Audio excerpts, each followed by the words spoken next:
our next topic this evening, which is Gaza, which was one of the most popular topics on all the questions that we had submitted. A lot of questions about the conflict and also the Hamas attack on Israel on the 7th of October.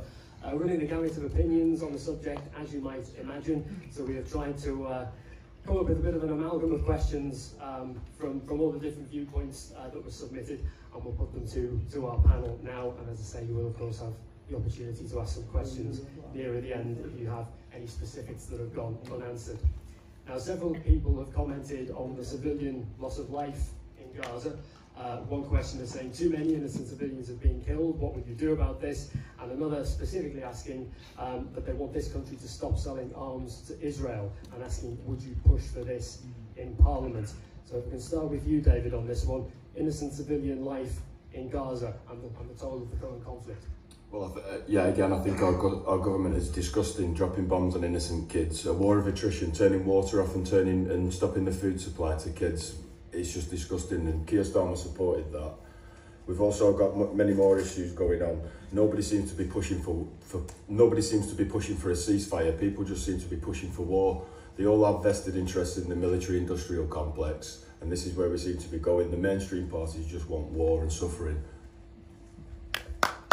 Joseph, on this particular one, and the conflict in Gaza from the Palestinian perspective particularly? Do you want me to answer from the Palestinian perspective? Well, these questions are certainly coming in terms of talking about too many innocent civilians being killed in Gaza. We've got the questions, as I say, to well, follow. any innocent civilian death is an appalling tragedy, wherever they live. One of the key problems we're facing is that there's been a progressive breakdown in the international acceptance of a code of practice and a code of conduct that sovereign nations all accept. There is the ability for sovereign nations to accept independent arbitration is at the key of what's going on here, because there isn't that acceptance anymore. Everything that leads to the diminution of the ability of the world international order to take control and to end conflicts like this is causing, and will cause, not just in Gaza but in other conflicts coming down the line, increasing problems for all of us. Sorry. All right. Of course, we are all appalled by the tragic loss of life throughout the entire Middle Eastern region. What happened on October the 7th and subsequently must be deplored. Neil, if I could bring you particularly to the question that was asked regarding the sale of arms to Israel, is that something you would push to end in Parliament? Sure. I mean, if we don't deal with the crisis at all that's going to happen is we're going to repeat this tragedy time and time again. We need an international solution. We need countries to come together from around the world to try and bring about an immediate bilateral ceasefire, and it's important we focus on it being bilateral. We need to have the two-state solution based on the 1967 borders, but we need to call out Israel, which does mean we need to question whether or not we want to continue to act the way that we have done. But it is also important that we look on the other side of the conflict, and we also need to make sure that any peace is going to remove Hamas from the equation as well, because otherwise there is not going to be any peace. We need to be able to call out on both sides, and that would be where I stand on that. Michael, from your perspective, the impact of the conflict in Gaza on the civilian population there? So to answer the question, an absolute ceasefire now, an end to arms sales to Israel as a beginning, but for the bigger question, what is the solution to the question in Palestine? Well, we have to realise that it didn't start on the 7th of October. There's a 76-year history of hurt in the state of Palestine. And so the solution is one where from the River Jordan to the Mediterranean, there is a society where it is based on one person, one vote, of equality. There is no ethno-nationalist state, and that those who have been expelled from their land for 76 years and live in refugee camps, some of them for 76 years in refugee camps, have the right that every refugee around the world has, which is the right to return to their home. So a right of return for the refugees, an end to apartheid in Israel, one person, one vote between the River Jordan and the Mediterranean, an immediate ceasefire in Gaza, and stop selling arms to Israel.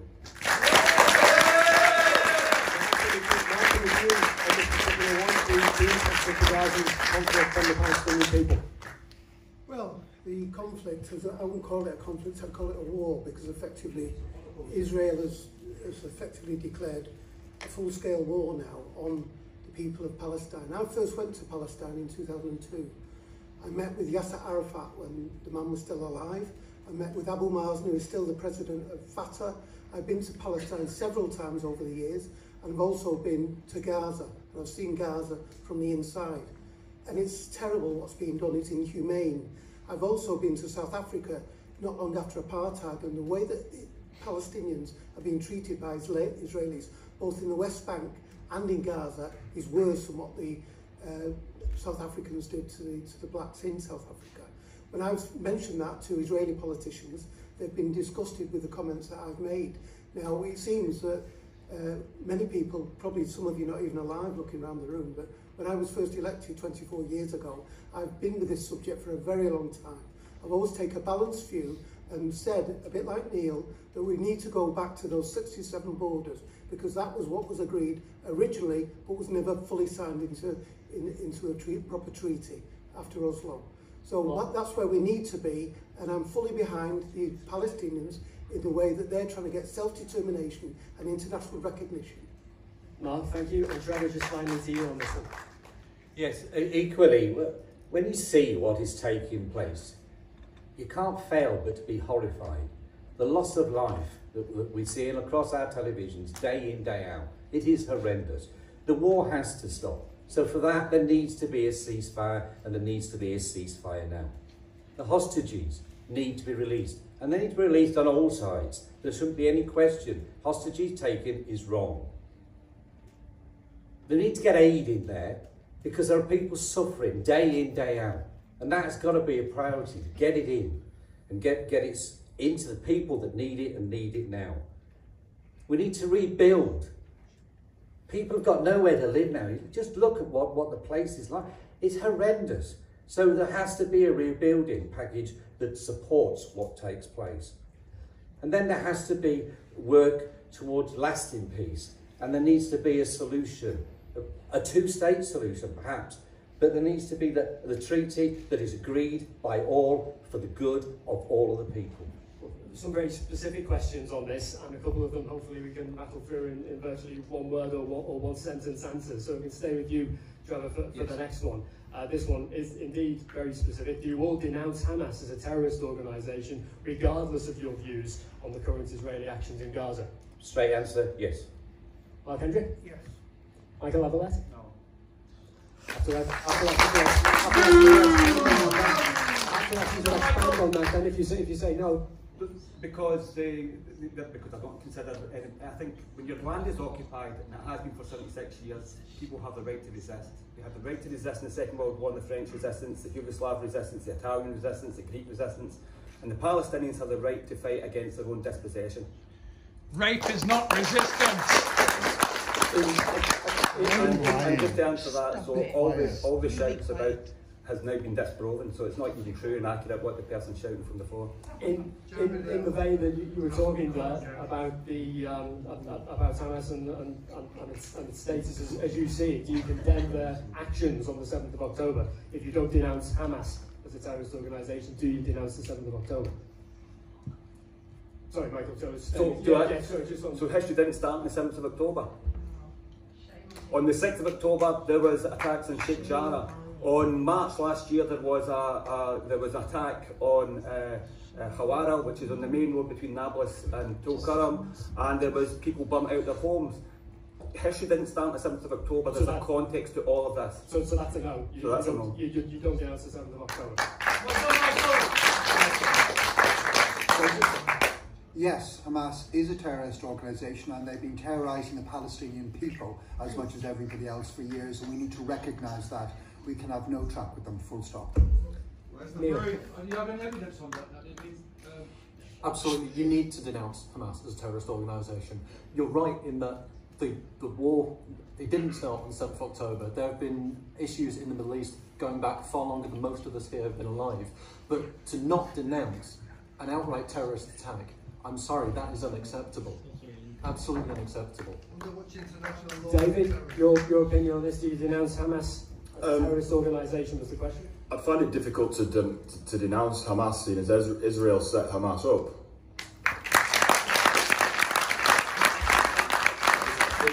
extension of the Israeli government.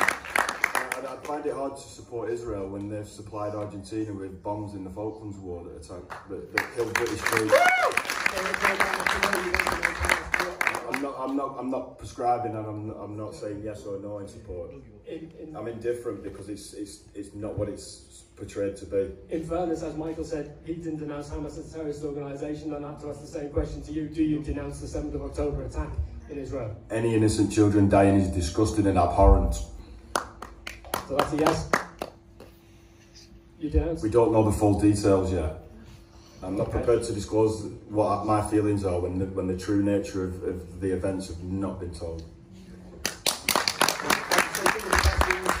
Specifically to individuals, and there is one specifically for Mark Hendrick, asking why you abstained on the vote in Parliament on an immediate ceasefire last November. That was the SNP motion that was mentioned a little earlier.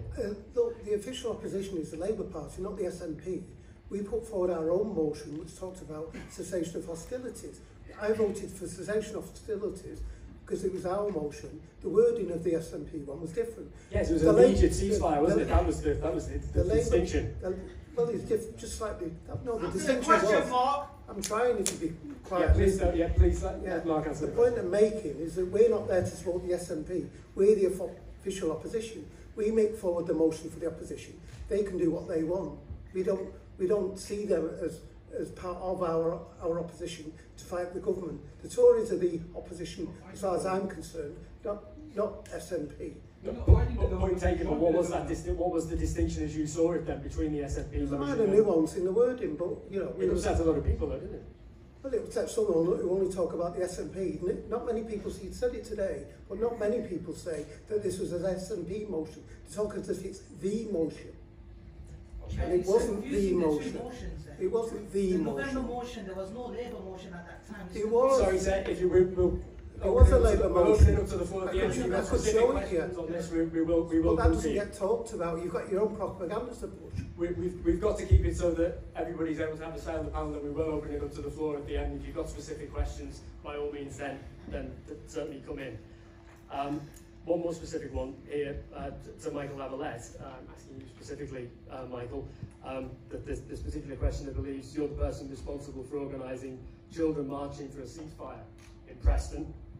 Since the October the 7th attack on Israel, 2 members of the Jewish community, this question says, were approached by children in schools whilst volunteering. One was told they'd have nothing to do with Jews, the other was told Jews are evil. And the question basically is, do you think your pro-Palestinian campaigning is having more of an effect on Jews in the UK and here in Preston than on the Middle East peace process? No, not at all. I've been on 15 national demonstrations. I've organised the coaches to 15 national demonstrations since October.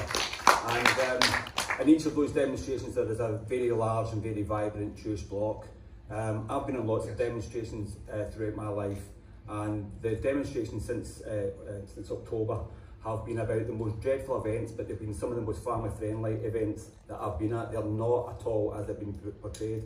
And the children's march that I organised through Preston, I think was a wonderful celebration of children looking at pictures of what was happening to children their age in Gaza and wanting to express their opinion about it. So I don't see any problem at all with that. But if the outcome of it, even unintentionally, if the outcome of it was what the questioner says, and not that kind of hostility towards So I've got no evidence of that. I haven't seen that. I don't want any forms of racism or anti-Semitism to take place. But my experience on all those demonstrations is I have not come across any anti-Semitism. There is a hostility towards the Zionist project, but there is no hostility towards Jews. There is no anti-Semitism. Obviously, has anybody got anything else that they'd like to say before we move on, Neil? Thank you. I think regardless of what is happening in the Middle East, we need to be aware and conscious of the fact that both Islamophobia and anti-Semitism has gone through the roof in this country since last year.